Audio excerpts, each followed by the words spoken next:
कोल्हापूर टेस्टोमोनीज स्वतः घरातला आल्यानंतर मी डिव्हाइस घेतला. माझ्या भाऊ एक ऍडमिट होता ऍपल सरस्वती हॉस्पिटलला. त्याला हार्टचा प्रॉब्लेम आहे आणि त्याच्या हार्टच्या कपनीची साईज लहान आहे असं डॉक्टरांनी 5 वर्षापूर्वी निदान केलं होतं आणि सांगितलं त्याच्यावरती ऑपरेट होत नाही असं त्यांनी 5 वर्षापूर्वी सांगितलं होतं. त्याचं वय वर्ष त्यावेळी 30 वर्षाचा होता. पण ते डॉक्टरने असं सांगितलं की त्याचा हार्टची साईज 18 ते 22 वर्षाची आहे. तर पहिलं काम करा, त्याचं लग्न करू नका, त्याला कामाला कुठे पाठवू नका. एवढे फर्स्ट इयर झाला तो, त्याच्यावरती ट्रीटमेंट काहीच नाही. गेली 5 वर्ष तो घरात होमिओपॅथिक आयुर्वेदिक चालू होतं. महिन्याला 5-6 हजार रुपये खर्च. पण 1 वर्ष गेल्या पावसामध्ये खूप भिजला आणि त्याने अंगावर सर्दी खोकला झाला. त्याने अंगावर काढले, त्याने सांगितलं नाही. आणि छाती वगैरे त्याची भरपूर भरली आणि त्यांनी असं अंगावर काढलं. त्याच्यानंतर इमिडिएटली छातीत वगैरे दुखायला लागली आणि मी राहायला चकोबडीला आहे. रिंगरोडला तिथे खाली डॉक्टर मध्ये आम्ही फॅमिली डॉक्टर त्यांच्याकडे घेऊन गेलो आणि विदिन 10 मिनिटांमध्ये त्याला आयसीयूची गरज आहे. मी ऍपल सरस्वतीला आणलं, तिथे ऍडमिट केलं. 72% त्याचा ऑक्सिजन होता. डॉक्टरने सांगितलं काय ऑपरेट काय होतच नाही. मागीच्या आता काय करणार, आता म्हणजे बघू आता आयसीयू मध्ये काय बघू. आपण सगळ्यांनी कोविड मध्ये बघितलं आयसीयू मध्ये काय असतं.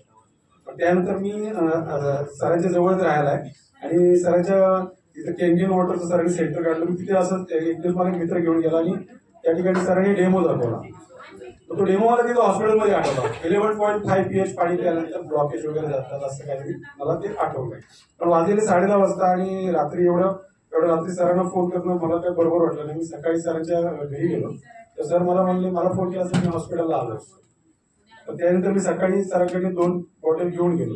त्याने मला 11.5 pH आणि 8.5 pH पाणी दिलं. मी आयसीयू मध्ये गेलो आणि आयसीयू मध्ये गेले. मी सगळं डेमो वगैरे बघितलं होतं. आता ते ऍपल सरस्वतीचं नाव घेतलं पण सांगू टाकतो. I was shock. प्रत्येक पेशंट समोर डिस्प्लेची बॉटल होती.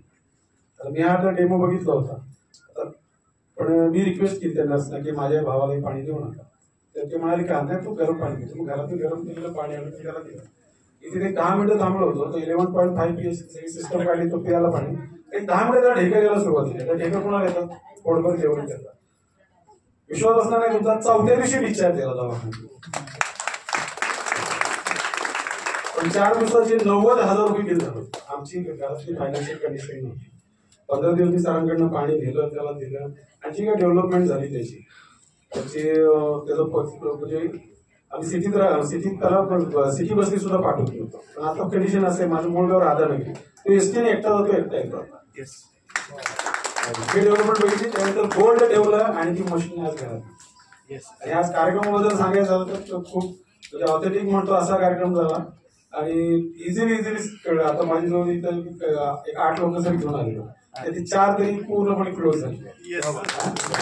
थँक्यू.